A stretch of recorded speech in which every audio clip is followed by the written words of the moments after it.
Tonight, brazen jewelry store robberies on the rise and happening across the country. We've never seen the prevalence of young persons committing crimes at these levels, ever. A Fifth Estate investigation looks at the shocking crimes known as smash and grabs and what is really behind them. To use a child for financial gain, it's pretty sickening. Plus, unpacking a vast criminal network allegedly run by a former Canadian Olympian. The elements of the organization are starting to collapse. With authorities on his trail, what could be next for Ryan Wedding? You can refuse illegal orders. And after a video by some Democratic lawmakers, Donald Trump lashes out online. Does the president want to execute members of Congress? The outrage after Trump said their actions were punishable by death. From CBC News, this is The National with Chief Correspondent Adrienne Arsenault. Thanks for joining us. Tonight, we get a rare close-up look at an increasingly common crime, the smash and grab. This is a trend across Canada, hitting Ontario the hardest, targeting places with valuable merchandise, often jewelry stores, where thieves can swarm in, smash, and grab, a crime that is high speed and high risk. The Fifth Estate's Ioana Miliotis got rare access with York Regional Police, tagging along with them north of Toronto and exploring the driving force behind the crimes, a reality security cameras do not catch. We're here. The team just went into the building. They're likely at the door now, I would assume, and they're about to execute the warrant. When York Regional Police's hold-up unit executed a search warrant in Toronto, they didn't expect to find all this. Hammers that they obviously splashed in displays with, shattered glass obviously from display cases as well. A bag full of potential evidence. It wasn't the only surprising lead. From people's jewelry. I've been told that there's one male adult inside and he's currently under arrest. Police say the suspect in that cruiser is linked to several smash and grab robberies in Ontario. You might have seen videos of those brazen robberies. Police say they've spiked in the last 3 years. The Fifth Estate was able to identify at least 60 cases in Ontario this year alone. Jerry Serrani's store has been targeted 3 times in 1 year. You see the crime is getting bigger and bigger, getting more violent. So something has to happen. Something has to change. You know, we've never seen the prevalence of young persons committing crimes at these levels, ever. In Peel region west of Toronto, 40% of robbery suspects are young teens, in many cases recruited by adults who tell them they'll face less severe consequences if they get caught. Once out on bail, police say the minors often go on to re-offend. If you look at the numbers don't lie. The deterrent isn't there. So the messaging isn't there, and you know, these repeat offenders and this cycle of violence that's occurring, it has to stop. There's a lot of emotion behind it. For him, I think. This mother told us an adult baited her 16-year-old son, who is accused of being involved in multiple smash and grabs. To protect his identity under the law, we can't show you who she is. It's also like really pathetic. To use a child for financial gain, it's pretty sickening. Those dangerous influences are still out there, and why she made a tough decision to not bail her son out, because she believes he's safer in custody. So, Ioana, in your piece, you talk about police referring to the lack of deterrence. What are they actually looking for? Well, they basically are looking for bail reform, and they're happy that the government has announced that because they want deterrence in the form of making bail harder to get for repeat and violent offenders especially, but also putting the onus on those offenders, including young people, to make the case to the court why they should be allowed on bail instead of the Crown having to make that case. It's called reverse onus. So they're really hoping that the bill, if it becomes legislation, will have that impact. Okay. All right, Ioana, thank you. Thank you. You can watch the Fifth Estate's investigation, Smash and Grab, right now on YouTube or tomorrow at 9 p.m. on CBC Television and CBC Gem. Well, after a week of arrests and a dramatic U.S. federal indictment, former Canadian Olympic snowboarder turned alleged drug kingpin Ryan Wedding is still at large. Alison Northcott now on where this leaves his organization and the hunt to find him. Un autre Canadien maintenant, Ryan Wedding. From competing for Canada in the 2002 Olympics to accused kingpin of $1 billion drug operation, Ryan Wedding faces fresh charges, his organization now exposed. Hopefully they'll get the head of the snake shortly. The arrest and indictment could bring law enforcement a step closer to Wedding's arrest, says this former police chief. The elements of the organization are starting to collapse. It's only a matter of time, in my experience, in my opinion, before he's actually captured. Court documents describe a violent drug operation spanning Colombia, Mexico, the U.S., and Canada. He has been very effective, moving lots and lots of drugs from Mexico into the United States and on to other locations. One of the alleged victims was an FBI witness in a case against Wedding. Court documents allege this Toronto lawyer was part of the criminal enterprise and advised Wedding to murder him. He was arrested this week along with several other Canadian accomplices. Among them, the operator of this now seized Canadian crime blog, allegedly paid by Wedding's organization to post pictures of the witness so he could be found and killed. According to the indictment, he wrote, "This guy single-handedly ratted out one of the strongest underworld networks that this world has seen. Good chance he'll never be found again." In January, other Wedding accomplices allegedly located the witness in Medellin, Colombia, followed him into a restaurant, shot him in the head, and killed him. One of the things that we know about drug trafficking and drug organizations is that they have to engage in violence. And they will engage in violence. Wedding remains on the run and on the FBI's top 10 most wanted list. We are coming for you. The U.S. has increased the reward from $10 to $15 million for information leading to his arrest, but Wedding's expansive network could be hard to take down. He's been on the run for some time and has a network that is still in operation. Still, investigators say Wedding is violent and dangerous, and they're committed to bringing him to justice. Alison Northcott, CBC News, Montreal. The White House is downplaying a shocking threat from Donald Trump tonight. In a post online, Trump accused 6 Democratic lawmakers of treason and said their actions were punishable by death. Paul Hunter now on the video that led to Trump's remarks and the growing outcry over his rhetoric. I'm Senator Alyssa Slotkin. Senator Mark Kelly. Representative Chris DeLuzio. Congresswoman Maggie Goodlander. The video itself is sobering. One after the other, 6 Democratic lawmakers and a blunt message to Americans in uniform. We want to speak directly to members of the military and the intelligence community who take risks each day to keep Americans safe. Defend the U.S. Constitution, they say. Refuse illegal orders. Right now, the threats to our Constitution aren't just coming from abroad, but from right here at home. Our laws are clear. You can refuse illegal orders. You can refuse illegal orders. You must refuse illegal orders. It comes as the U.S. military's commander-in-chief, President Donald Trump, is under fire for what some say are illegal U.S. military strikes in the Caribbean on boats Trump says are carrying illegal drugs to America. And as Trump's deployment of National Guard troops to various U.S. cities is, in places, being challenged in court. Trump has now ripped into the lawmakers who made the video on his Truth Social, writing seditious behavior from traitors, then adding punishable by death. This man is sick in the head, wrote Gavin Newsom, Democratic governor of California.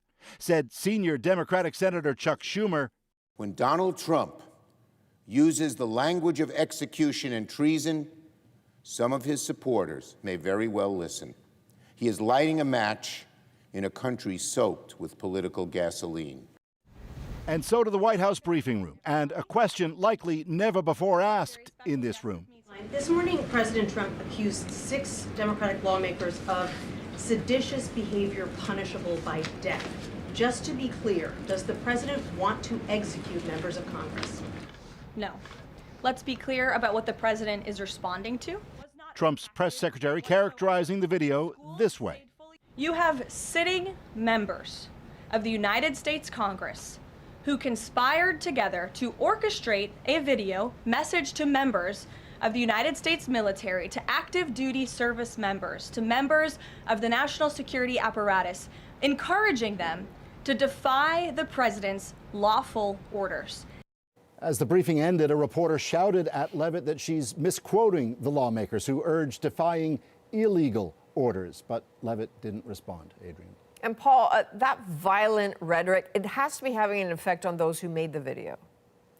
Indeed. In fact, Democrats in the Senate now say security will be stepped up for those who made the video. Just as, by the way, on other issues, Republican lawmakers say they will or already have stepped up their personal security, fearing violence from voters, all flowing from the broadly spiraling political atmosphere in this country on all sides, Adrian. Indeed. Paul Hunter in Washington, thank you. There is pushback tonight in the United States after the influential Centers for Disease Control suddenly suggested vaccines might be linked to autism. There has been a tremendous amount of research that has shown there is no link between vaccines and autism. And yet the CDC webpage on vaccines now says the claim that vaccines do not cause autism is not evidence-based, and that studies supporting a link have been ignored by health authorities. This is a dramatic departure from the CDC's usual blunt statement that vaccines don't cause autism. The new page echoes the beliefs of Health Secretary Robert F. Kennedy Jr. Well, back in this country, Bell Canada is cutting 690 jobs. That's about 2% of its workforce. Mostly management and news division roles were cut across the country, including 40 jobs at Bell Media, its entertainment subsidiary. Earlier this year, Bell offered severance packages to 1,200 unionized employees. In Western Canada, pipeline politics just keep getting hotter. BC is trying to head off a new pipeline project by agreeing to ramp up capacity on an existing one. Yasmin Renea shows us why BC's premier says he feels blindsided. On either side of the Rocky Mountains, conflicting perspectives on Canada's pipeline future. You know, we built the pipeline and support them to be able to use the pipeline that the people of Canada own to the fullest. British Columbia, which previously went to court to block the expansion of the Trans Mountain pipeline, says moving more Alberta crude oil to the west coast is better than Danielle Smith's proposal of building an entirely new pipeline. I would like to see expansions in all directions. The Trans Mountain pipeline runs from Edmonton to Burnaby, delivering about 890,000 barrels of petroleum products each day. Trans Mountain wants to increase capacity up to roughly 1.2 million barrels a day in the next 4 to 5 years. But Smith says that's not enough, pushing for a pipeline that runs through northern BC. The world is going to need more oil in particular. OPEC has now said it's probably 125 million barrels a day by 2050, and we need to be a growing share of that growing market. It comes as Alberta and the federal government discuss a new energy accord, with Ottawa reportedly considering granting limited exemptions to the current tanker ban on BC's north coast. The federal government is also facing what we might call an existential crisis, and it is trying to reinvigorate some of these big projects that will help us to diversify our markets and our economy. BC Premier David Eby says exemptions could put future projects worth billions of dollars at risk by defying the wishes of First Nations. It's like explaining to a vegetarian that, you know, they'll still be a vegetarian if they eat a few steaks. The risk is to the long-established lifestyle of coastal First Nations, but also $1.7 billion in economic activity up and down the coast. Saskatchewan's premier says his government is also involved in discussions about a BC pipeline. I almost fell out of my seat when I heard Scott Moe say that he was part of these conversations and was helping in these discussions, which I was completely unaware of, between Alberta, Saskatchewan, and the federal government about what happens in British Columbia. Eby says he wants his province to also have a seat at the table moving forward. Yasmin Renea, CBC News, Vancouver. There's a lot more going on in that high-stakes dynamic between Western premiers and the federal government. At Issue is here to take a deeper dive in just a few minutes. Well, a major disruption today at the COP30 climate summit in Brazil when fire broke out in one of the venue's exhibition pavilions. Several buildings had to be evacuated with thousands of delegates forced outside. The fire was extinguished quickly, but 13 people were treated for smoke inhalation. The local fire service believes the blaze was sparked by electrical equipment, likely a microwave. And Canada is finding itself the target of climate activists at those COP30 talks. Today, protesters wearing giant masks portrayed Mark Carney and other world leaders drinking tea and reading magazines while Donald Trump drilled into the globe. It comes just days after an international climate group scolded Canada with its Fossil of the Day award. And Prime Minister Mark Carney is in the United Arab Emirates, where he has signed an investment agreement and launched trade talks. As Ashley Burke shows us, Canada is signaling it is open for business, but some say the agreement may come at a cost. This is the only part of the Prime Minister's day the U.A.E. allowed Canadian media to film. Mark Carney touring the biggest mosque in the country. It cost hundreds of millions of dollars to build and is a symbol of the U.A.E.'s wealth. And what attracted Mark Carney here. It's truly humbling, inspiring for me to see, and a testament to Sheikh Zayed, a testament to the Emirati people. But before this, the Prime Minister met with the U.A.E.'s president behind closed doors. Away from the cameras, he signed a new investment deal and launched talks toward a free trade agreement with the U.A.E. What it says to Canadians is that there's a bigger world out there than just the United States. And if we are going to diversify our trade, if we're going to prosper, we have to go out there and actually drum up some business. Carney wants the U.A.E. to invest in Canadian projects like ports, mines, and liquefied natural gas. And for Canadian companies to expand their construction, aerospace, and agriculture to the U.A.E. When you know how to navigate the U.A.E. and have ties in the U.A.E., it allows you to have those external relationships also with other Arab countries. But human rights groups want Carney to speak up about allegations the U.A.E. is funding a paramilitary force accused of atrocities in Sudan, claims it denies. Prime Minister Carney can send the simple message that we refuse to build our economy on the backs of emaciated corpses and mass graves. That cannot be the cost of doing business. The Prime Minister's office says Carney and the president discussed a range of security issues in the Middle East and Africa, but wouldn't say if that includes Sudan. They also said that Carney doesn't have time to answer journalists' questions before taking off for South Africa on Friday for the G20. Ashley Burke, CBC News, Abu Dhabi. There was a bipartisan show of respect and remembrance at a Washington cathedral today where U.S. political leaders of all stripes gathered for the funeral of former Vice President Dick Cheney. In moments of testing, Dick Cheney was the model of concentration, alertness, and composure. George W. Bush and Joe Biden were there along with 4 former vice presidents, but Donald Trump and J.D. Vance were reportedly not invited. Cheney died earlier this month due to complications from pneumonia and cardiac and vascular disease. He was 84. Well, the United States is backing a new Ukraine peace deal that is said to include the concession of land and military restrictions. It is not them to decide the future of Ukraine. How Volodymyr Zelensky is responding as many in Ukraine express their outrage.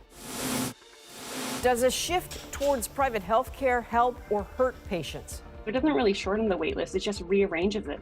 Why some doctors are divided. It's over! And a World Cup qualification 50 years in the making. It's a moment that we can say, hey, we are happy. We're back in 2.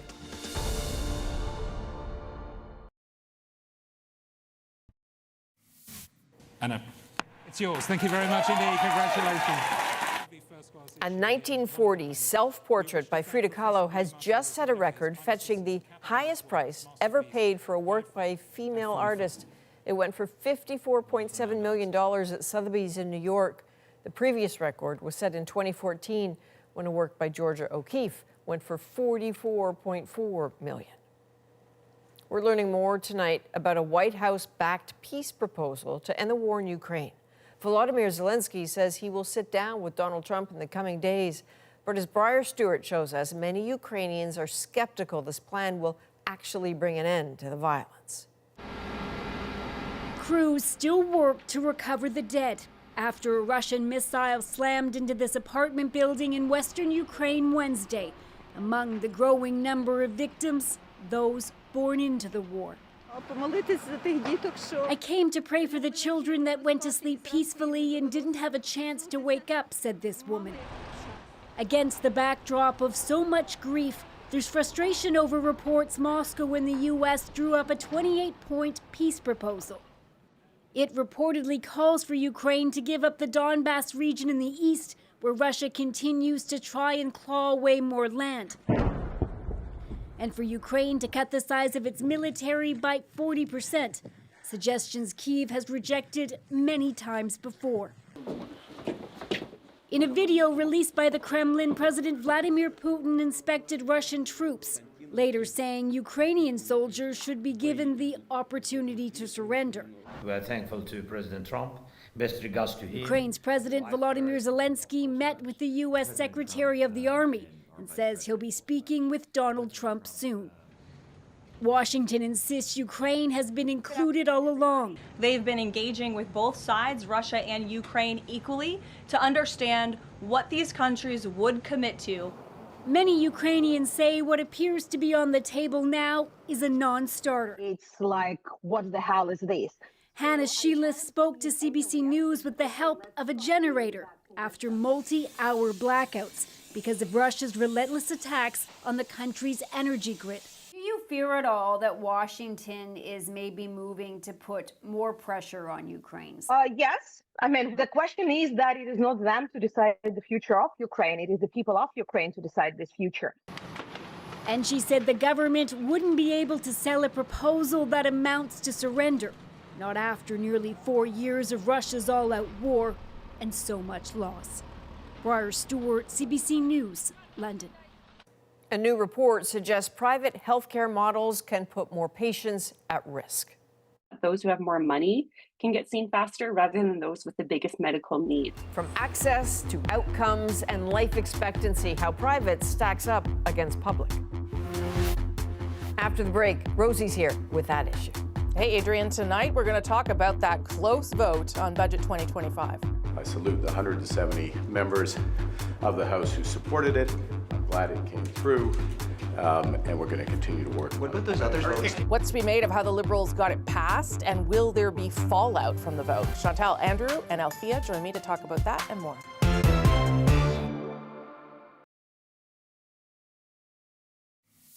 I can summarize my findings of the response as too little, too late.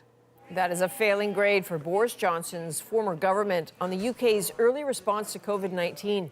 A public inquiry looking into how the Conservatives handled the pandemic found a delay in locking down the country led to roughly 23,000 more deaths than if they had acted just a week earlier. The inquiry blames a toxic and chaotic culture at the center of the UK government. Well, new research is shedding light on private healthcare models around the world, and they're linked to some poor patient outcomes like lower life expectancy. Christine Bierak breaks down the findings and why the growing shift to private care here in Canada has experts divided. As Alberta, Quebec, and Ontario move to privatize more healthcare services, a new report featuring a comparison between countries shows a lot depends on who pays for healthcare and who delivers it. Out of 25 OECD countries, the ones with greater for-profit privatization have worse outcomes, including lower life expectancy and higher avoidable deaths. Different governments are pursuing options for privatization to help balance to the books at huge cost. While most of this country's healthcare is still publicly delivered, Canada's already above average when it comes to private financing, with payments coming from out-of-pocket spending and private insurance. Still, some doctors say privatization can speed up access. What's most important for the Canadian public is getting access to care. Our wait times are absolutely punishing for the patient population. Others say private clinics simply take doctors and staff out of hospitals. It doesn't really shorten the wait list, it just rearranges it so that those who have more money can get seen faster rather than those with the biggest medical need.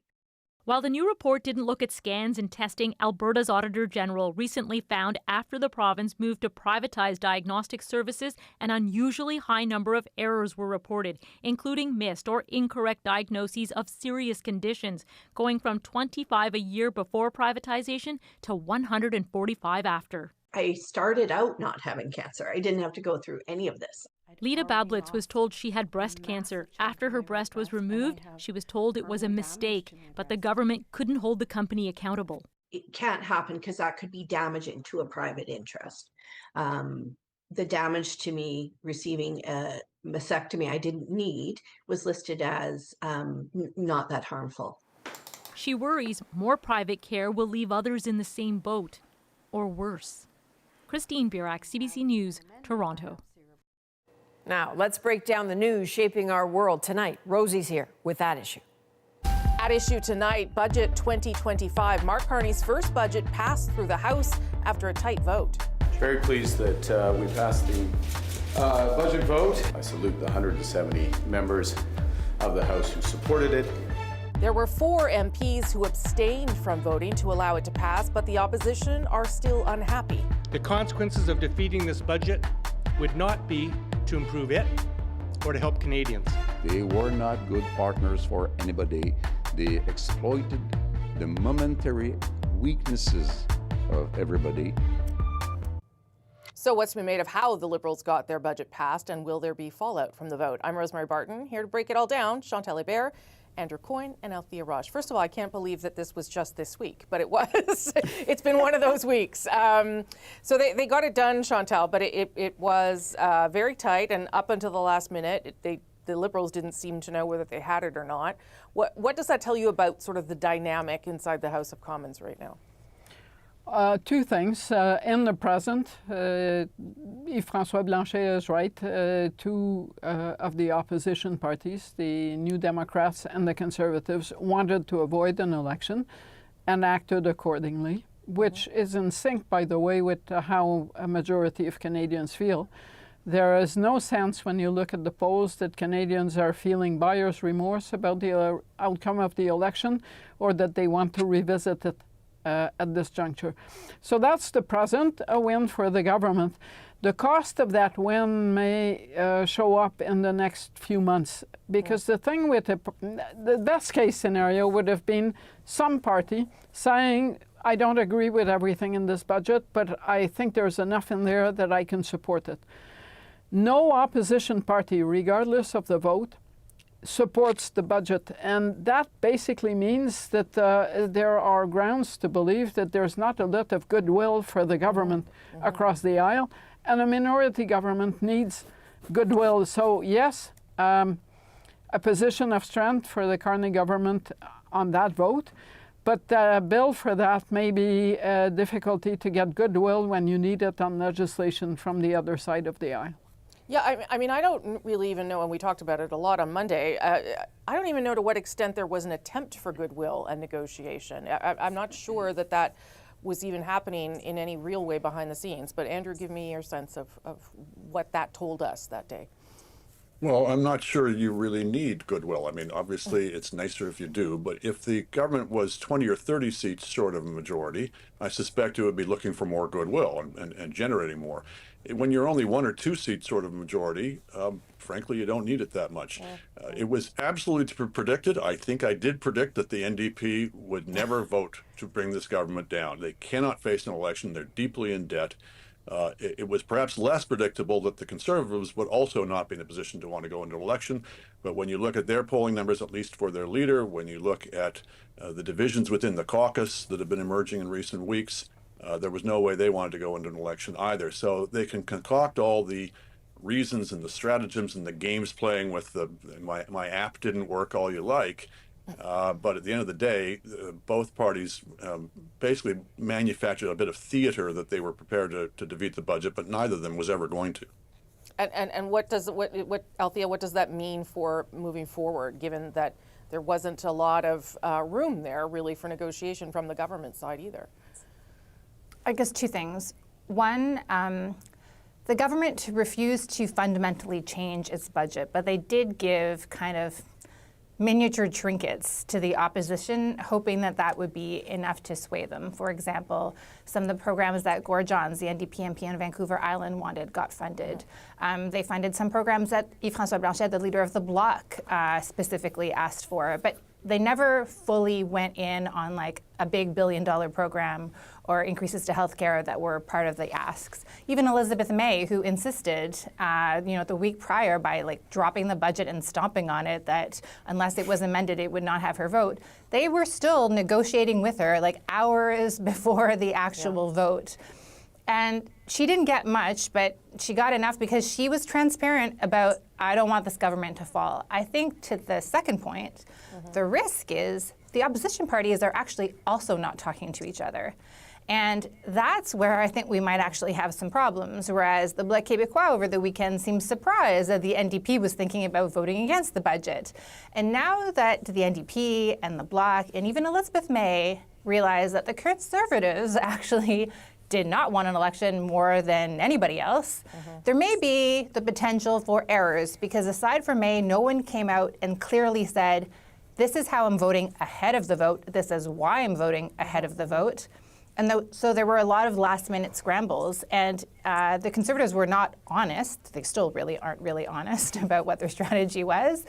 And so I think we could find ourselves in a situation that is not necessarily of the government's making. And I will say the Conservatives, they were actually paranoid that the Liberals really wanted an election. Even though the elections were not ready, they genuinely seemed to believe that there was a risk that the Liberals would withhold some votes and then we would find ourselves in an election. So there's a lot of distrust around this House of Commons. Chantal, you wanted in there.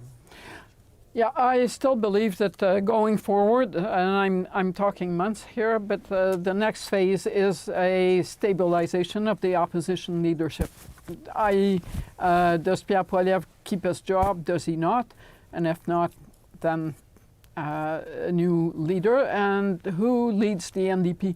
So I believe the government may find that it's having a hard time moving legislation through committees, because in committees, the Bloc and the Conservatives together have the majority. But I don't believe we will see a serious election threat. Actually, in my calendar, I don't see that until next fall's budget, because at some point in between all these leadership things, there will be a Quebec election. And that takes us basically to the next budget. So if I were Mark Carney, I would consider this possibly the most productive period of my tenure. The next 8, 9, 12 months, we'll see what happens this time next year. Okay, last word to you, Andrew. This is a government in a relatively strong position that all three parties have to vote together to bring it down. I think we're basically going back to the days of Stephen Harper, where a government in possession of a strong majority, if it's able to play them off against each other, can last a surprisingly long time. So we got used to the idea under the Trudeau government with the supply and confidence agreement with the NDP that was the way you do things, but it's traditionally not been the way. This is more like a normal minority government in that way. Yeah. And so drama awaits in the months ahead. Okay, we're going to leave this part there. When we come back, we will take a look at an agreement that is going to happen soon between Ottawa and Alberta about a potential pipeline. The federal government has been engaged in constructive talks with the government of Alberta, and we will have more to say in a few weeks. So what does that mean, and how will British Columbia react to talk of another pipeline? That's next.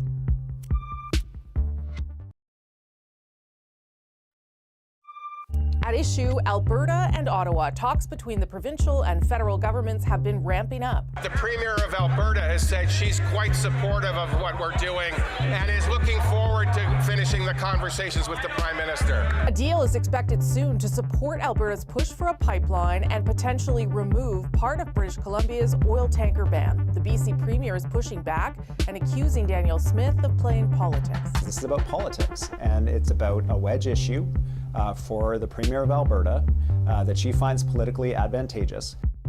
So could there be another pipeline? How could BC challenge it or stop it? Let's bring everyone back. Chantal, Andrew, and Althea. Althea, you wrote about this today, so I'll start with you. What do you make of what Ottawa is trying to do here, and whether this is a real potential of another pipeline to the West Coast? I think they want to give Danielle Smith the at least semblance of a win. I do think that Mr. Carney, a little bit like Justin Trudeau back in 2016, 2015, in the lead up, the environment and the economy go hand in hand. And yes, we're concerned and alert to the needs of Albertans and their desires, and we want to see that actualize. And so here we go, we will buy the TMX pipeline. And we will twin it.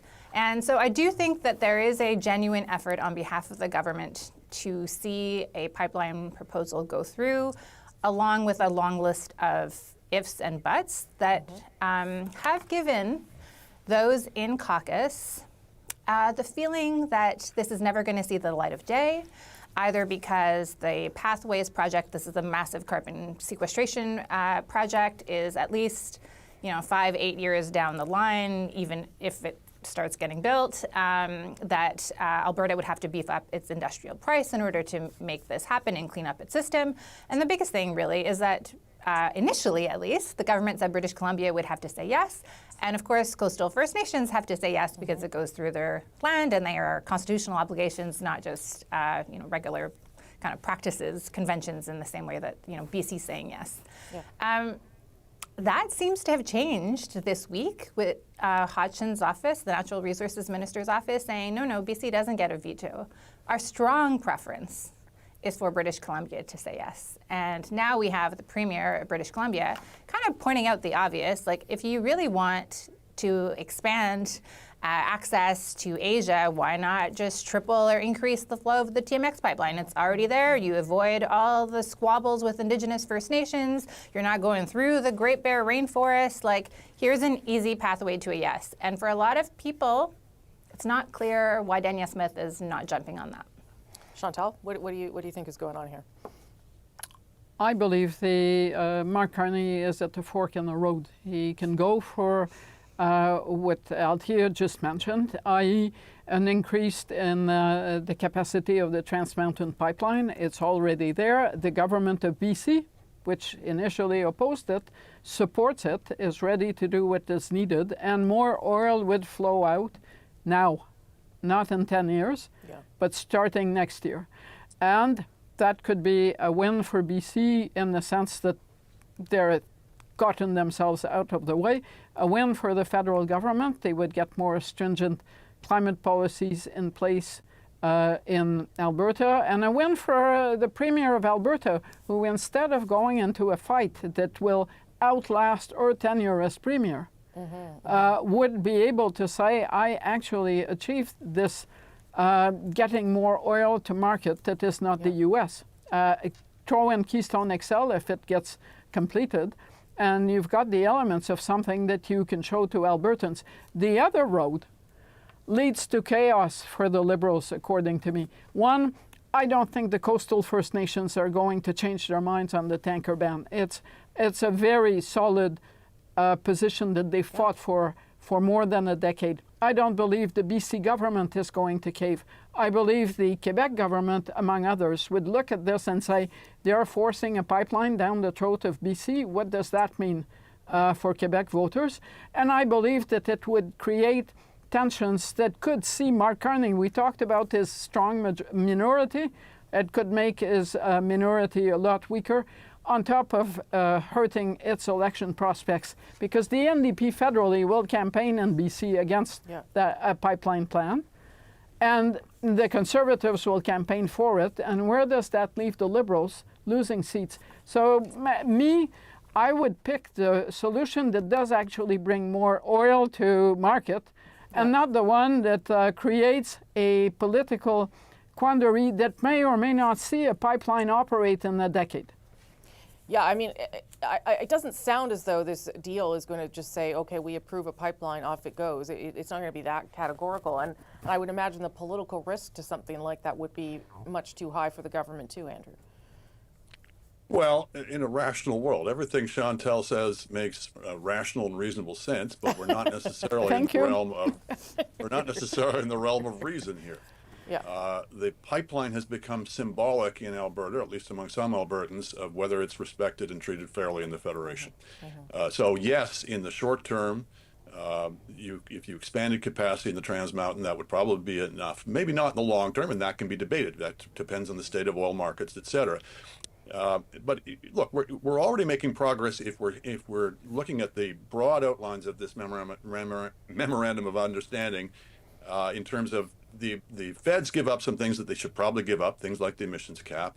The province gives ground on things like a tighter industrial pricing regime. That's all sensible and good. And as for the actual building the pipeline, I suppose I might quote the great Mackenzie King, a pipeline if necessary, but not necessarily a pipeline. You can push it out into the theoretical, the hypothetical, the future. You can still be saying, in principle, we approve it. We're going to work towards it. But you don't necessarily have to commit to building it right now or until some future government. But I only have a few minutes left, Althea, but you have to, that has to be believed, right? If you're going to say we are in favor of it, hypothetically, theoretically, at some point in the future, that the promise has to be good enough that people believe that, right? And will sign on to it. Well, it's hard to see how this project, I mean, right now, she's committed $14 million to looking into it.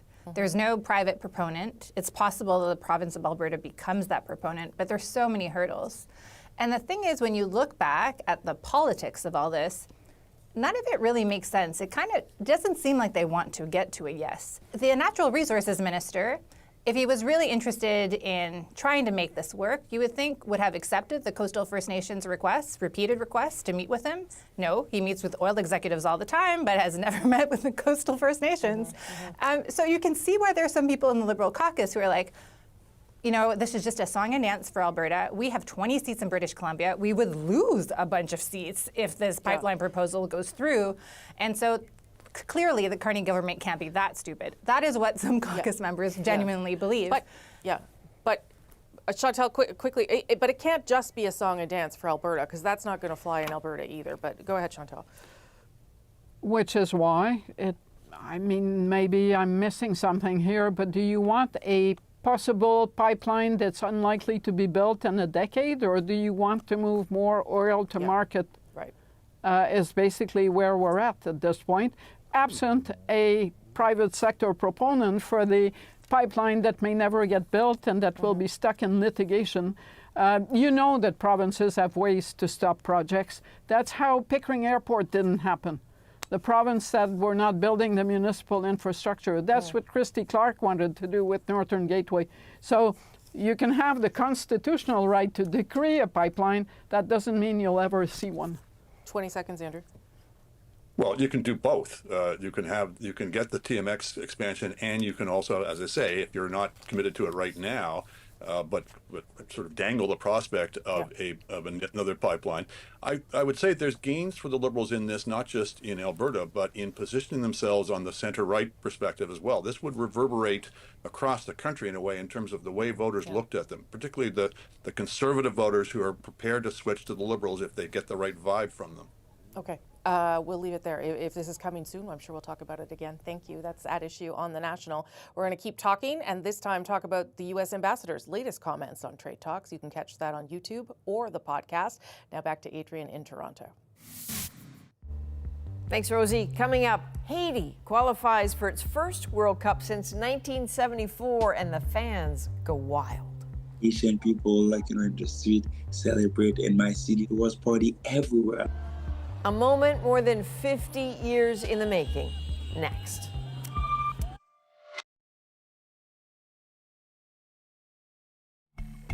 Scenes of pure joy erupted in the streets of Haiti a couple nights ago when the country qualified for its first World Cup in over 50 years.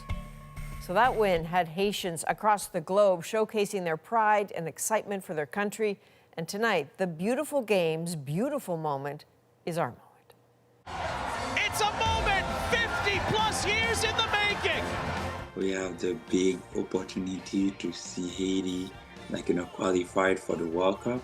It's a moment that we can say, hey, we are happy. After the game, you take hours calling everyone to share your happiness. I passed the night checking all the social media, seeing all those Haitian people in the street celebrate in my city. It was party everywhere. It's one of the first time of my life I would have to wear my country jersey. My kids were together watching Haiti playing. It's going to be a good moment for us. We have a team who's ready to do a battle for us to be proud, to be visible in the world. It's going to be a very nice time for the culture to showcase something like better, something bigger. I can't wait for it. Man, Haiti really needs this. You know, their head coach, who was appointed 18 months ago, is French. He has never set foot in Haiti. It's too dangerous. The last time, in fact, that team was able to play at home in Haiti was in 2021 for a World Cup qualifier against Canada. Now, the whole country will be watching. From all of us at The National, thank you for being with us. I'm Adrienne Arsenault. Take care.